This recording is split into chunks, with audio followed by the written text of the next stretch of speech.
नमस्कार। ईरान ने अमेरिका को यहाँ मारा, यहाँ मारा, यहाँ मारा, थप्पड़ मारा, घूसा मारा, लाते मारी, इतना मारा, इतना मारा, इतना मारा। किसी को बता ही नहीं पा रहा है कि कितना मारा। अब खुलासा हो रहा है कि अमेरिका को तो बहुत मारा और इतना मारा इसीलिए अमेरिका अब वापस सोच भी नहीं पा रहा है युद्ध में जाने की। डोनाल्ड ट्रंप हिम्मत जुटा के पहुंचते हैं, उनके अधिकारी कहते पीछे हटो, बहुत खतरनाक है ये, इससे दूर रहना, फिर ये दूर हो जाते हैं। अब जो रिपोर्ट आई हैं वो ये बता रही हैं कि इजराइल की और ईरान की इतनी ऐतिहासिक धुनाई पिटाई कुटाई ईरान ने की है जिसकी कल्पना भी अमेरिका कभी नहीं कर सकता था। अमेरिका जैसी महाशक्ति को घेर के पीटा है, और कितना पीटा है, उसको क्या नुकसान हुआ है, इसको लेकर अब कुछ सच्ची खबरें सामने आने लगी हैं जो सरकारी लीपापोती हैं उससे अलग। जिस दिन भारत में हमारे सेना के अधिकारी ऑपरेशन सिंदूर में पाकिस्तान को पहुंचाए गए नुकसान का 1 साल 15 दिन बाद ब्यौरा दे रहे थे, उस दिन डोनाल्ड ट्रंप के झूठे ब्यौरे की पोल खुल रही थी। आज हम आपको बताएंगे कि डोनाल्ड ट्रंप ने क्या क्या छिपाया। वो डोनाल्ड ट्रंप जो कह रहा था हमने उनकी नेवी नष्ट कर दी, हमने उनका एयरफोर्स नष्ट कर दिया, हमने ये कर दिया, परेशान हो रहा है, ईरान कह रहा है समझौता कर लो। सुबह से उठ के 10 बार जो आदमी झूठ बोलता था वो सिर्फ अपने मार और पीठ के घाव छिपाने के लिए मुस्कुराने की कोशिश करता था। एक रिपोर्ट आई है, गहन रिपोर्ट है और उसमें बहुत सारी जानकारियां हैं। खुद अमेरिका के अखबार की रिपोर्ट है। अमेरिका में भी जो डोनाल्ड ट्रंप की सत्ता चलाने वाली कंपनी है, कुंडली है या कहे कि जुंडली है या कहे कि गैंग है या कहे कि मंडली है, उसमें से एक आदमी का अखबार है, नाम है वॉशिंगटन पोस्ट। खबर क्या है, क्या बताया गया है और अमेरिका का वास्तविक नुकसान कितना हुआ है, इसको हम समझने की कोशिश करेंगे। मैं हूं गिरिजेश वशिष्ठ, आप देख रहे हैं नॉकिंग न्यूज़ का यूट्यूब चैनल।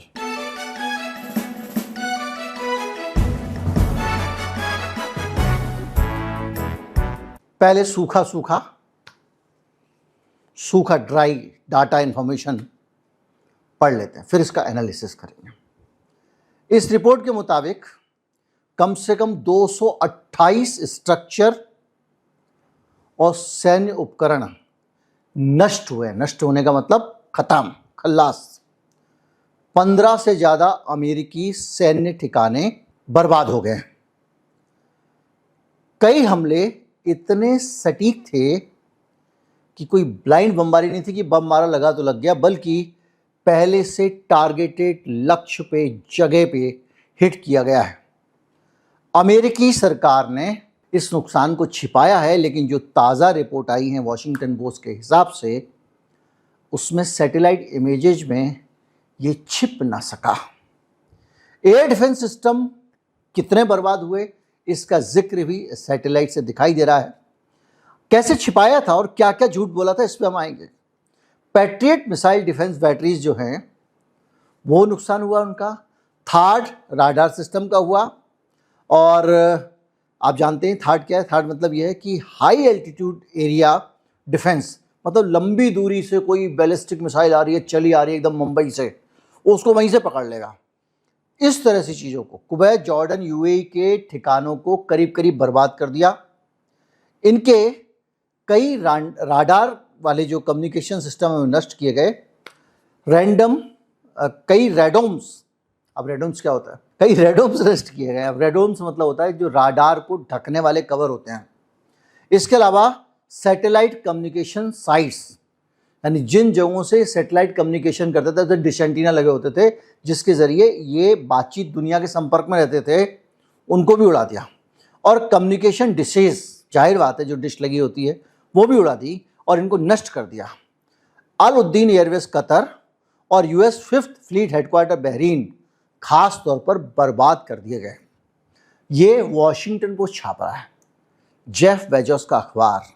जेफ बेजोस वो जो अमेजॉन का मालिक है, वो आदमी जो 5-6 लोग, पीटर थिल, जिसमें जेफ बेजोस है, जिसमें एलॉन मस्क है, जिसमें जुकरबर्ग है, ये सब 5-6 का गैंग है जो डोनाल्ड ट्रंप का, उसके एक खास हिस्से का जेफ बेजोस का ये अखबार है।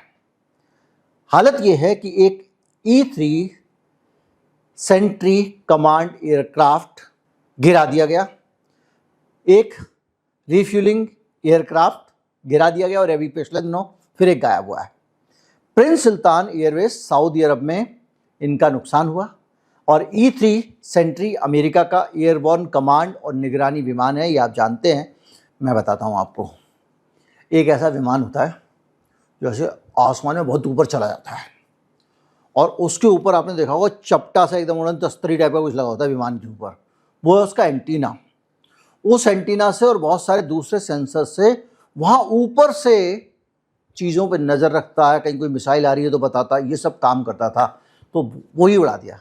तो अभी ये जो रिपोर्ट आई है ये कह रही है कि इन्होंने मोटा काम क्या किया कि इनकी टांगें तोड़ दी अमेरिका के, ऐसे समझिए, और कान फोड़ दिए और आंखें फोड़ दी। अब लड़ बेटा तो मतलब जैसे आपका राडार डिफेंस सिस्टम, आपकी आंखें हैं, जहाँ से आप दूर दूर का पता कर लेते हो, वो तोड़ दिया।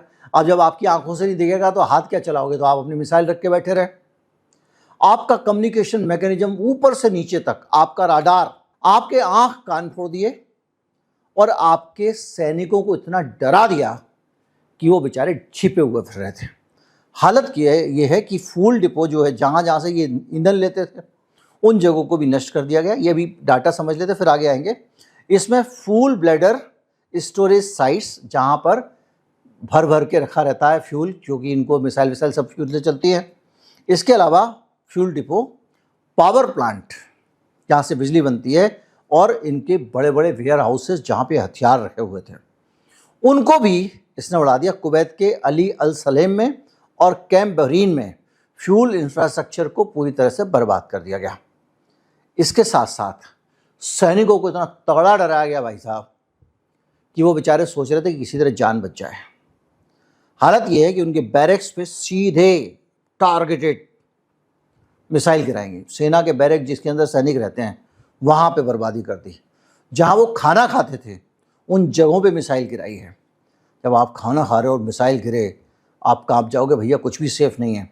इसके साथ साथ उनके जिम और उनके ट्रूप्स की हाउसिंग जहाँ वो रहा करते थे, इन सब चीज़ों को ईरान ने चुन चुन के निशाना बनाया। 7 सैनिक मारे जाने की खबर है, जिसकी पुष्टि हुई है। 400 के घायल हो जाने की बात तो कही जा रही है, लेकिन ये आंकड़ा भी अभी आएगा, क्योंकि ये जो रिपोर्ट आई है, इस रिपोर्ट पे पेंटागन ये कह रहा है कि भाई ये बाहर की रिपोर्ट है, ये गलत भी हो सकती है, सही भी हो सकती है। ऑफिशियल आंकड़ा जब युद्ध समाप्त हो जाएगा तो सरकार जारी करेगी। अब युद्ध तो समाप्त हो गया है, तो अभी देखते हैं सरकार का पक्ष क्या है। बहरहाल इस पूरे के पूरे खेल में बुरी तरह से ठिकाने नष्ट किए गए। मोटा मोटा 10 बड़े ठिकाने, कैंप अरीफजान कुवैत में, अली अल सलेम एयरबेस कुवैत में, कैंप बुरंग कुवैत में, नेवल सपोर्ट एक्टिविटी बहरीन, अल उएदीन एयरबेस कतर, प्रिंस सुल्तान एयरबेस सऊदी अरब, ये सब को बुरी तरह से नष्ट किया, नुकसान पहुंचाया। कई क्षत विक्षत हो गए, मतलब चल रहे थे लेकिन बहुत बुरी हालत में पहुंच गए। अब बात आती है कि वॉशिंगटन पोस्ट ने छिपाने का आरोप क्यों लगाया और छिपाने की बात क्यों आ रही है। क्योंकि सरकार ने अपनी तरफ से इस इंफॉर्मेशन को छिपाने की कोशिश की, और कोशिश ही नहीं की, उस कोशिश में खौफ दिख रहा था। जैसे कि कमर्शियल सैटेलाइट इमेजरी को कह दिया कि अब आप कोई भी इस तरह की चीज़ें रिलीज नहीं करोगे, उसको कंट्रोल किया गया। आपको पता होगा, मैं सारी बातें वैसे हम लोग पता करते रहते हैं, यहाँ पे हम डिस्कस करते रहते हैं। और प्लेनेट जैसी कंपनियों ने नई तस्वीरें देना रोक दिया था। जो पब्लिक ब्रीफिंग होती थी अमेरिका की, उसमें वो झूठ बोलते थे, 4 थप्पड़ पड़े, बोलते थे नहीं ऐसे ही हल्का सा खरोच वरोच आ गई, हमने खुद ही मार लिया, मच्छर बैठ गया था, ये बात करते थे। लेकिन बाद में हुआ ये कि ईरान के मीडिया ने हाई रिजोल्यूशन की इमेजेस रिलीज की, एकदम क्लियर इमेज। उन इमेजेस का जो ईरान ने रिलीज की थी, उसका जब इंडिपेंडेंट वेरिफिकेशन हुआ तो वो सारी सही निकली। उससे पता चला कि अमेरिका झूठ बोल रहा था और ईरान जो बोल रहा था वो सच निकल रहा था। इसका मतलब इनका जो नुकसान ईरान ने पहुंचाया, उसको ईरान ने जो बताया वो सही बताया था। अमेरिकी सैन्य प्रवक्ता ने कहा है कि डैमेज असेसमेंट कॉम्प्लेक्स होते हैं वगैरह वगैरह वगैरह वगैरह। अब एक मोटी तस्वीर समझते हैं कि इन्होंने क्या बताया, क्या छुपाया। अमेरिकी ब्रीफिंग्स में ये कहा जाता था शुरू में माइनर डैमेज हुए हैं और फ्यू हिट्स हैं, थोड़ा बहुत एक आध लगा हुआ है, लेकिन बाद में 228 स्ट्रक्चर इक्विपमेंट डिस्ट्रॉयड पाए गए, नष्ट, मलबे में तब्दील कर दिए गए। इस बात को अमेरिका माइनर डैमेज बोलता रहा। शुरुआती मीडिया रिपोर्ट्स में 100 टारगेट स्ट्रक का अनुमान बताया गया, जबकि 217 टारगेट तो अभी तक कंफर्म हो चुके हैं और 11 इक्विपमेंट लॉसेस वेरीफाई हुए हैं कि वो है ट्रिलियंस वाले जो इक्विपमेंट थे। कई हमलों में इंटरसेप्ट सक्सेस के रूप में पेश किया गया, मतलब ऊपर से आया हमला, भाई मिसाइल आ रही थी ईरान की, हमारे यहाँ से गई, हमने उसको गिरा दिया, लेकिन स्ट्राइक प्रिसाइज थी और रैंडम मिसेज नहीं दिखे। मतलब इन्होंने तो कह दिया हमने इंटरसेप्ट कर लिया, कि इंटरसेप्ट नहीं हुई थी, वो मिसाइल गई और निशाने पे लगी और उसने नुकसान किया। इसके अलावा ऑपरेशनल इम्पैक्ट भी कम बताया अमेरिका ने। बहरीन नेवल सपोर्ट एक्टिविटी इतना डैमेज बताया गया कि कोई खास बात नहीं है, जबकि अस्थायी रूप से इनको अपना हेडक्वार्टर उठा के फ्लोरिडा ले जाना पड़ा। वहाँ से इतनी बुरी हालत हुई है। कैजुअलिटी फिगर धीरे धीरे अपडेट हुए, 400 से ज़्यादा घायल हुए, 7 मारे गए, लेकिन इसको दबाते रहे। तो ये सब चीज़ें जो आती हैं ये बताती हैं कि किस तरह से अमेरिका अपनी चीज़ों को छिपा रहा था। अब छिपाने का आरोप किस बात बेसिस पे लगा? इस बात पे लगा कि इन्होंने सैटेलाइट इमेज नहीं देखने दी, झूठी जानकारियाँ दी, सेंसरशिप की। तो इस बेसिस पे जब आप असेसमेंट करोगे तो आपको पता चलेगा कि इजराइल का तो बहुत ही बुरा हाल हुआ है, जिसको इजराइल, वरना आपको क्या लग रहा है नेतन्याहू और एप्स्टीन फाइल 50 चीज़ें मिलके ये डोनाल्ड ट्रंप को युद्ध खत्म कर लेने देती? एक तो ये इतना पिटा है कि भैया किसी के सामने मुंह से बोल नहीं पा रहा है, ऊपर से इजराइल इतना पिटा है, उसको लगा यार फिर इधर मिसाइल भेज देंगे, पता चला नेतन्याहू के अलावा सब कुछ बर्बाद हो गया, तो इसलिए रुक जाओ, ठहर जाओ, बच जाओ। हालत ये हुई है कि उन्होंने कैसे छिपाया, इसको भी लोग चर्चा कर रहे हैं। हालत यह है कि तेल अवीव, रमत गन, यहूद, होलोन और डिमोना जैसे इलाकों में खूब सारे हिट हुए हैं ईरान के, और कई इलाके जिनको केवल रेजिडेंशियल बिल्डिंग्स का तो जिक्र किया इजराइल ने। आपको याद होगा पहले तो इजराइल कह रहा था कोई नहीं दिखाएगा कहाँ हिट हुआ है, उसके बाद में अपने नुकसान को उसने दिखाना शुरू कर दिया, क्योंकि ये ईरान को बदनाम करना चाहता था। तो क्या देखो जी, घरों पे गिरा रहे हैं, रेजिडेंशियल बिल्डिंग, तो इसने रेजिडेंशियल बिल्डिंग, कमर्शियल ब्लॉक्स और पब्लिक स्ट्रक्चर डैमेज होने की बातें तो खुद ही कही हैं। हालांकि इसी की रिपोर्ट को आप देखें तो तेल अवीव में अपार्टमेंट ब्लॉक हिट हुए, रमात घाट में क्लस्टर वारहेड स्ट्राइक से इमारतें बर्बाद हुई। मतलब जो क्लस्टर एम्यूनिशन एक साथ एक जाएगी और मिसाइल उसके अंदर से 25 निकलेंगे गोले, वो, और उसके साथ हबीबा थिएटर जैसे कल्चरल साइट डैमेज हो गए। जेरूसलम के ओल्ड सिटी में मिसाइल गर्बिस गिरे हैं, डिमोना में और बड़े पैमाने पर इंजरीज हुई हैं। यानी इंडिपेंडेंट जो एस्टीमेट है उसके हिसाब से सैकड़ों से ज़्यादा इमारतें तो कम से कम इनकी प्रभावित हुई हैं। इसके साथ साथ इनके सैन्य और राजनीतिक ठिकानों पे भी हमले हुए हैं। इनका पालमंचिन एयरबेस बर्बाद हो गया, अब्डा एयरबेस बर्बाद हो गया, शिनबेट का हेडक्वार्टर तबाह हो गया, बेन गुरियन एयरपोर्ट के आसपास तमाम सारी स्ट्रेटजिक साइट्स डैमेज हुई और डिमोना न्यूक्लियर कॉम्प्लेक्स एरिया भी बर्बाद हो गया। ये अपने आप में एक बड़ी बर्बादी है किसी देश के लिए। इजराइल है कितना बड़ा देश, जरा सा देश है, दिल्ली से भी छोटा। और हालत ये है कि इनकी तमाम सारी एयरवेस इंपैक्ट हुए, मिसाइल डिफेंस सिस्टम बर्बाद हो गए, इंटरसेप्टर्स बर्बाद हो गए, यानी जो उन्होंने वहाँ किया था उसी तरह से ईरान ने इनको भी रुला दिया। और हालत ये है कि इजराइल के मिलिट्री सेंसर ने इम्पैक्ट लोकेशन पब्लिश करने पे रोक लगा दी, यानी जहाँ जहाँ हमले हुए हैं वो जगह नहीं पता चल जाए, वरना पता चल जाएगा हम कितना पिटे हैं। जर्नलिस्ट की फुटेज अप्रूव कर रही थी इजराइल की सरकार, ज़्यादातर फुटेज को वो अप्रूव ही नहीं कर रहे थे। जो उनको लगता था जाना चाहिए सिर्फ वही कही, और अगर कोई चला गया, किसी ने दिखा दी तो 5 साल की सज़ा, 10 साल की सज़ा। मिलिट्री वल्नरेबिलिटी रिपोर्टिंग को भी सीमित कर दिया गया, और अगर किसी सेंसिटिव जगह पे गिरी है तो उसका भी चीज़ें आप पब्लिक नहीं कर सकते। कुल मिला के इस पूरे की पूरी सेंसरशिप, अंधेरा धुंधली तस्वीर के बीच में इजराइल भी तबीयत से तबाह हुआ। अभी तक जितनी वॉर हुई हैं, सारे अरब देशों ने मिलकर भी इजराइल पे हमला किया था, तब भी उसको नहीं हरा पाए थे। ये पहली बार है कि इजराइल और अमेरिका दोनों को एक ईरान ने हटा दिया।